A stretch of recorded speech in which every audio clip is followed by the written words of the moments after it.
ეს ყველაფერი არ აქვს ამძიმებს. და ვინც ტყეში დადიხარდა რაღაცეებზე, სალაშქროდ ესეთი არაღი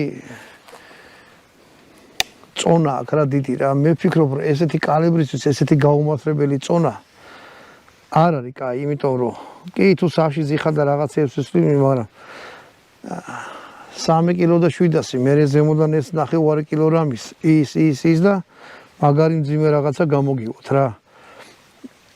მე მცირე კალიბრიან შაშხანებს იმიტომ მიყვარს და რაღაცა რომ სადმე რომ მიდიხართ მსუბუქია თვითონ იარაღი. ეს არ არის მსუბუქი, ეს არის მსხვილ კალიბრიანი კარაბინის წონა რა. შეიძლება იმაზე მეტიც იყოს. ჭიდი რკინისა ხო კიდე რა არის? ლულა აქვს მაგარი სქელი, აი ეს. თვითონ რა, სქელკედლა ლულა არის. ამის ხარჯია დამძიმებული რა. დანარჩენი. მოდი ჯერ მჭიდზე ვილაპარაკო. მჭიდი არის რკინის.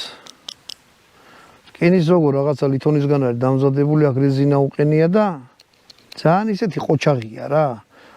ესეც შეგიძლიათ რაღაცაზე იხმაროთ, არ გატყდება რა, ძალიან მაგარი კაი რაღაცისგან არის გაკეთებული. თვითონ იარაღზე.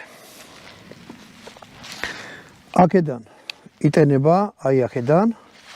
ეს შეგიძლიათ მოხსნათ აქეთ გადმოიტანოთ, ანუ მარცხენა გატენო და მარჯვენა გატენო, რაც კაია. აი აქ ცველი უყენია, ჩამოწეულზე არის ცველზე დგა, ზემოთაწეც გაიხსნა.